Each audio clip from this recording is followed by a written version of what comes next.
कल मैंने तुम्हें एक टॉपिक भेजा था, समांतर प्लेट संधारित्र। समांतर प्लेट तथा इसमें एक डेरिवेशन है जिसमें कि समांतर प्लेट संधारित्र की धारिता ज्ञात करना दिखाया गया है। पहले हम ये समझेंगे कि समांतर प्लेट संधारित्र क्या होता है। यहाँ पर एक डायग्राम दिखाया गया है। ये जो है समांतर प्लेट संधारित्र का डायग्राम है। इसमें क्या है, दो धातु की प्लेटें हैं। पहली प्लेट, ये पहली प्लेट है और ये दूसरी प्लेट है। पहली प्लेट को आवेश के स्रोत के साथ जोड़ा जाता है और दूसरी प्लेट को अर्थिंग कर दिया जाता है, यानी कि पृथ्वी के साथ कनेक्ट कर दिया जाता है। ये जो है किसी संधारित्र का बेसिक आइडिया है, या संधारित्र को बनाने का बेसिक आइडिया है, ताकि क्या क्या हो कि दूसरी प्लेट में प्रेरणन की घटना हो और उसका धनावेश क्या हो जाए, पृथ्वी के द्वारा निरस्त हो जाए या पृथ्वी के द्वारा आकर्षित हो जाए। उसमें केवल क्या रह जाए, ऋण आवेश रह जाए। जैसे कि यहाँ पर दिखाया गया है, एक प्लेट में केवल धन आवेश और एक प्लेट में केवल ऋण आवेश। इस प्रकार से पहली प्लेट की जो आवेश धारण करने की जो क्षमता है वो बढ़ाई जा सकती है। ये हो गया समांतर प्लेट संधारित्र। इसके भी कई प्रकार होते हैं कि जैसे इस संधारित्र की प्लेटों के मध्य, ये जो है इसकी प्लेटें हैं, प्लेटों के मध्य जो है क्या भर दिया जाता है, इस प्रकार से परावैद्युत पदार्थ भर दिया जाता है, जैसे मैंने यहाँ पर दिखाया है। तो इस परावैद्युत पदार्थ को भरने के कारण क्या होता है कि इसकी जो धारिता है वो क्या हो जाती है, परिवर्तित हो जाती है, बढ़ जाती है। और ये परावैद्युत पदार्थ भी कई प्रकार से भरा जाता है। कुछ संधारित्रों में आंशिक रूप से और कुछ संधारित्रों में पूर्ण रूप से प्लेटों के मध्य भर दिया जाता है। तो ये है समांतर प्लेट संधारित्र। अब इसकी धारिता ज्ञात करनी है, तो इसकी धारिता ज्ञात करने की विधि या डेरिवेशन में तुम्हें इस समझाता हूँ। इसमें क्या है, तुम देख रहे होंगे कि इसमें सबसे पहले वैद्युत क्षेत्र ज्ञात किया गया है। क्या देखो यहाँ पर E इक्वल टू क्या है, Q over epsilon K epsilon 0 A। पहले वैद्युत क्षेत्र ज्ञात किया गया है। फिर इसमें वैद्युत क्षेत्र से इन प्लेटों के मध्य का विभवांतर ज्ञात किया गया है। और तीसरे स्टेप में क्या किया गया है, इसकी धारिता ज्ञात की गई है। क्लियर हो गया। अब कैसे ज्ञात करेंगे, यहां पर देखो, प्लेटों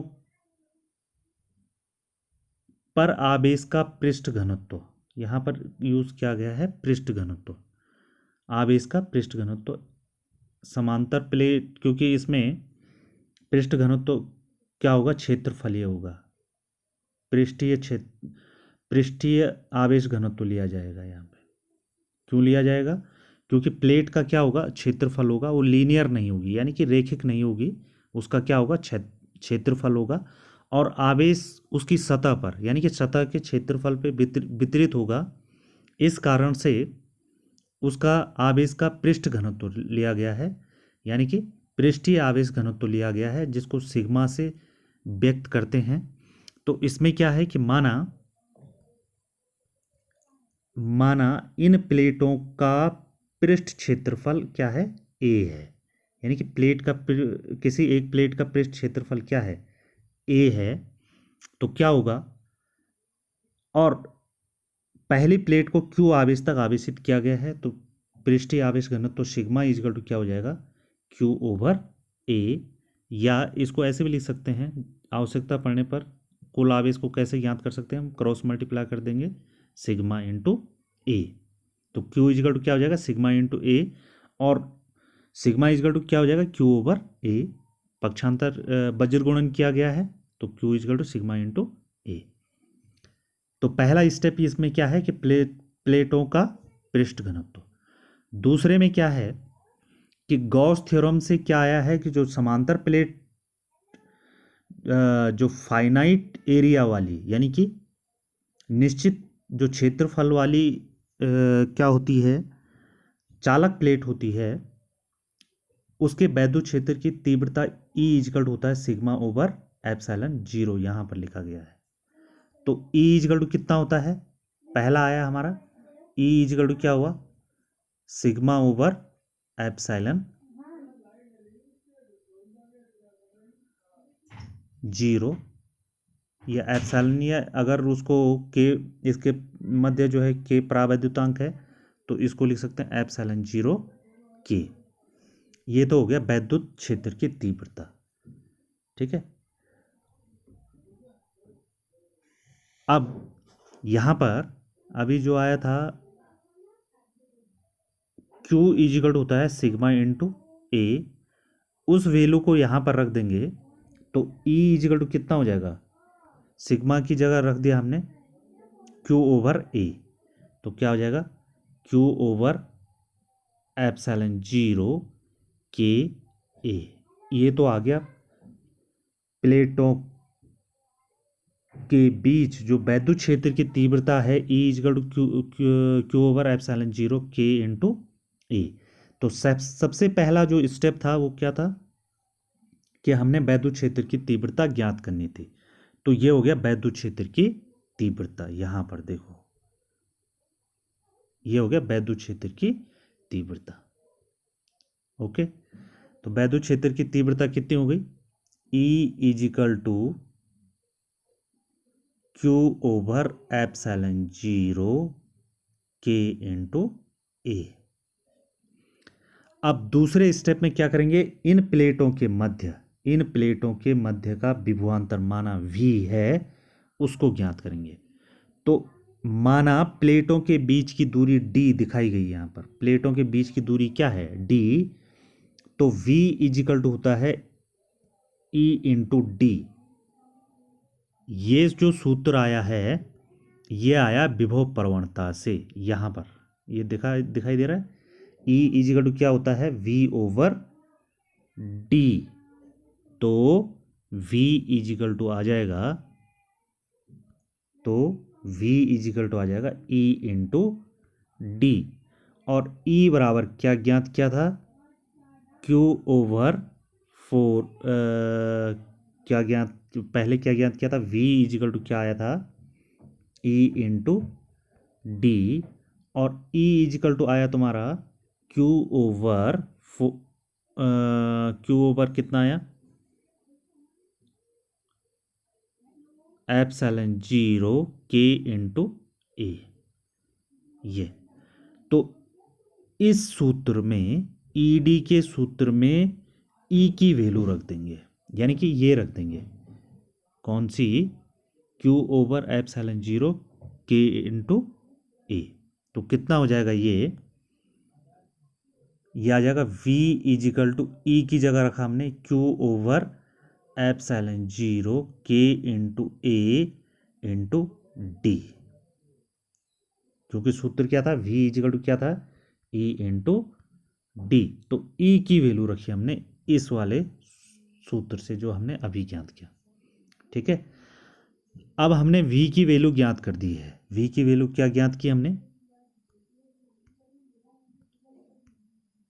V की वैल्यू ज्ञात की हमने V इजिकल टू ज्ञात किया हमने Q ओवर एप्सिलॉन जीरो के इंटू ए, ठीक है, और into D.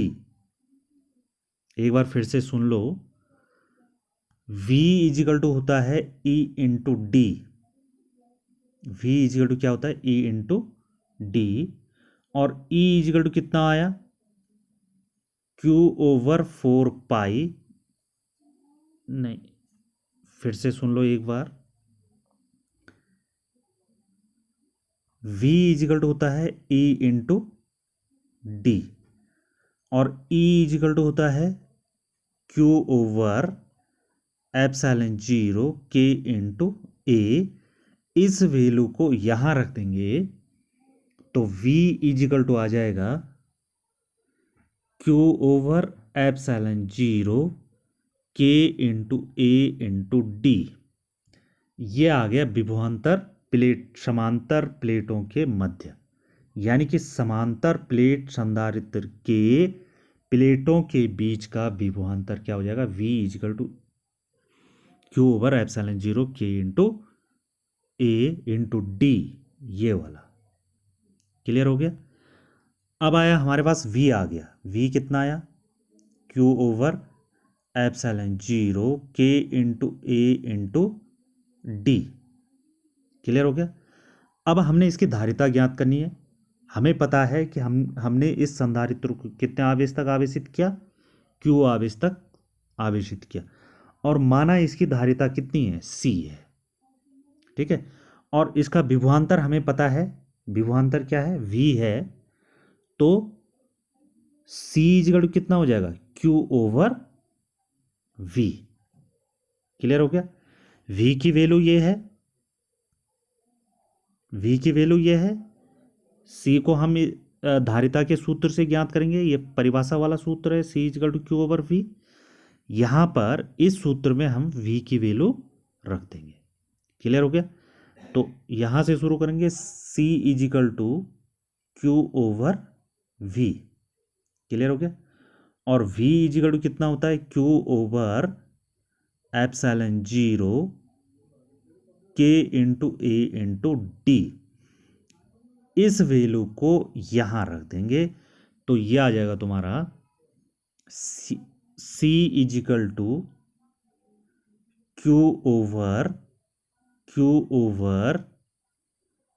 Epsilon 0 K into A into D। और ये बट्टे के बट्टे में आ गया तो ये सबसे ऊपर चला जाएगा, तो ये आ जाएगा C equal to Q into epsilon 0 K into A over Q into D।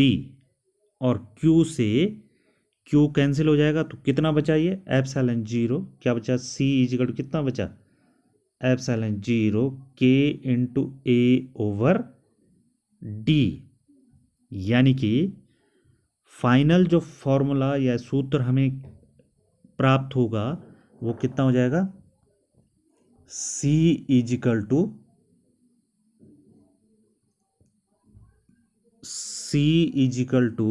कितना हो जाएगा, C equal to epsilon 0 K into A over D। अब इससे क्या हुआ, यहाँ पर एप्सिलॉन 0 कांस्टेंट है, यानी कि C प्रोपोर्शनल टू K, दूसरा क्या है C प्रोपोर्शनल टू A, और तीसरा क्या है C proportional to 1 over D। तो कितने निष्कर्ष निकले इस सूत्र से, ये वाला जो सूत्र है इससे हमें 3 निष्कर्ष प्राप्त हुए। पहला, किसी संधारित्र की धारिता उस संधारित्र की प्लेटों के मध्य रखे परावैद्युतांक पर निर्भर करती है। दूसरा, प्लेटों के क्षेत्रफल, जितना ज़्यादा क्षेत्रफल होगी उतनी ज़्यादा धारिता होगी। और तीसरा, कि संधारित्र की धारिता प्लेटों के बीच की दूरी, ये D है, प्लेटों के बीच की दूरी के व्युत्क्रमानुपाती होती है, यानी कि प्लेटों के बीच की जो दूरी जितनी कम होगी उतनी ज़्यादा धारिता संधारित्र की होगी। तो ये यहाँ पर इसके निष्कर्ष दिए गए हैं। तो फाइनल जो फॉर्मूला है इसका जो हमें प्राप्त हुआ है वो क्या हुआ है, C equal to epsilon 0 K into A over D। अब यदि इसके मध्य कोई परावैद्युतांक नहीं है, यानी कि कुछ नहीं है, हवा है या निर्वात है, यानी कि यहाँ पर क्या है, हवा है, हवा यानी कि निर्वात है, प्लेटों के मध्य कुछ नहीं है, कोई परावैद्युतांक नहीं है, तो K इजिकल टू कितना हो जाएगा, K इजिकल टू हो जाएगा 1। तो ये फॉर्मूला इस प्रकार से लिखा गया है यहाँ पर, तब उसकी धारिता C0 लिखी गई है, C0 हो जाएगी कि C0 इजिकल टू हो जाएगा एप्सिलॉन 0 A ओवर D। लेकिन कब होगी, जबकि इन प्लेटों के मध्य कोई माध्यम नहीं है, यानी कि या तो हवा है या निर्वात है। तो यह है समांतर प्लेट संधारित्र की धारिता के लिए सूत्र। इसके नोट्स बनाओ, जैसा ये लिखा गया है फिर ठीक इसी प्रकार का नोट्स बनाना है इसका। और ये बहुत अच्छे से क्या दिखाया गया है इसमें कि एक्स वाई प्लेटें हैं, इनके बीच की दूरी डी है, इनको क्यू आवेश तक, पहली प्लेट को क्यू आवेश तक आवेशित किया गया है, इनके बीच का विभवांतर भी है। उसी प्रकार से इसको लिख के जो है अपनी कॉपी में नोट्स बना के इसको सेंड करना। Okay okay.